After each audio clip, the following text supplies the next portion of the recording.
RTV app వార్తల్ని క్షణాల్లో చదివే అవకాశం ఉంటుంది. ఒక న్యూస్ పేపర్, ఒక టెలివిజన్ ఛానల్ మీ చేతుల్లో ఎప్పుడు ఉంటాయి. వాళ్ళిద్దరూ అసెంబ్లీలో వాదించుకుంటూ ఉంటే మన ఇంకా టీవీలు ఇంకా ఉండాలి, అయ్యి అసెంబ్లీ అయిపోయింది రేపు ఏమవుతుందని ఆత్మలతో ఎదురు చూసేటువంటి విధంగా ఉంది.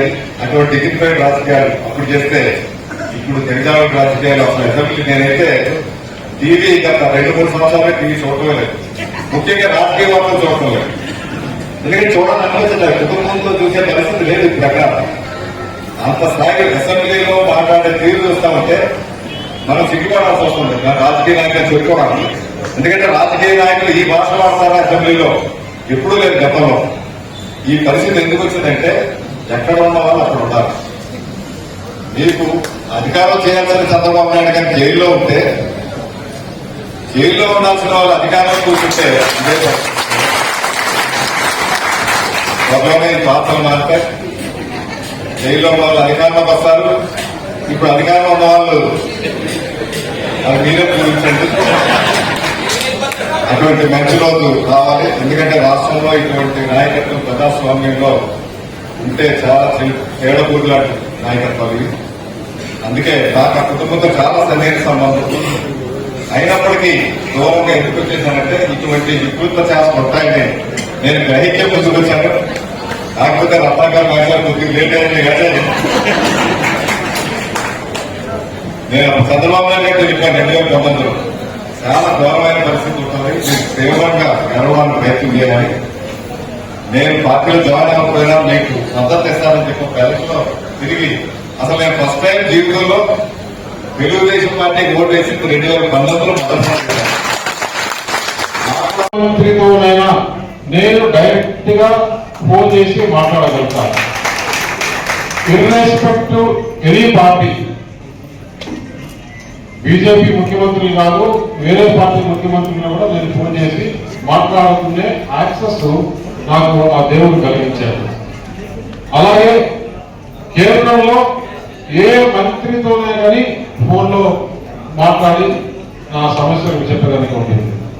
అంటే పార్లమెంట్ లో ఉండే ఇబ్బందులు, ఎనీ సెక్రటరీ కానీ, ఆఫీసర్లు కానీ, కార్పొరేషన్ చైర్మన్ కానీ, ఇది పార్లమెంట్ అభ్యర్థికి ఉండాల్సిన లక్షణాలు.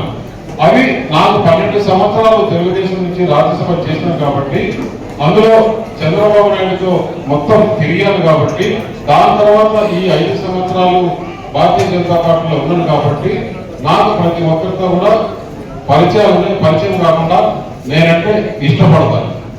దానివల్ల ఈరోజు అనకాపల్లిలో గెలిచిన తర్వాత ఇదేం అంత ఈజీగా చేసే పని కాదు. ఈ 40-50 రోజులు మనం ఎంత కష్టపడ్డామో ఈ 1500-1600 సంవత్సరాలు కూడా అంతే కష్టపడాలి. ఎందుకంటే ఓటు అనేటువంటి అక్షరాలైనా మేము విన్నామా ఎప్పుడైనా? ఆ ఇంటిని మేము ఎప్పుడైనా చూసామా? ఎంత కరప్షన్, అవినీతి చక్రవర్తి, అది విషపురుగు.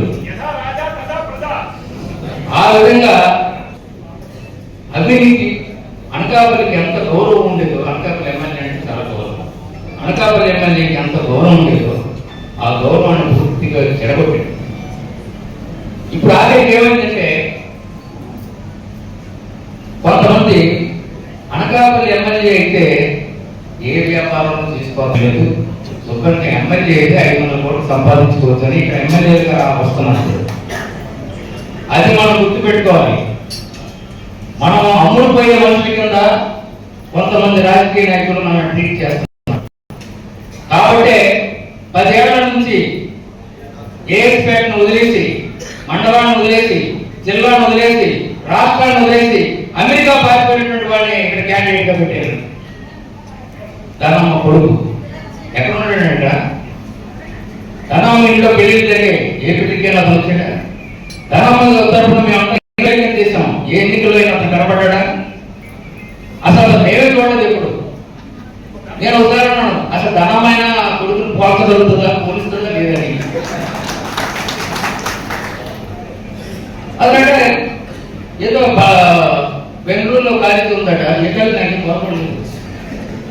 అమెరికాలో పరిశ్రమలు ఉన్నాయట, ఏ పరిశ్రమ నాకు అర్థం ఉండలేదు.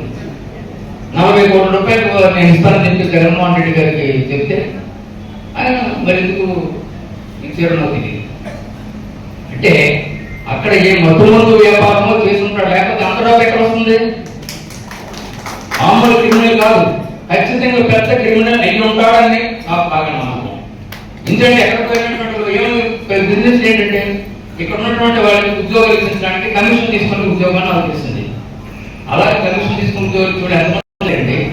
మరిన్ని వీడియోస్ కోసం ఛానల్ ని సబ్స్క్రైబ్ చేయండి, లేటెస్ట్ అప్డేట్స్ కోసం వాట్సాప్ ఛానల్ ని ఫాలో చేయండి అండ్ లింక్ డిస్క్రిప్షన్ లో ఉంది.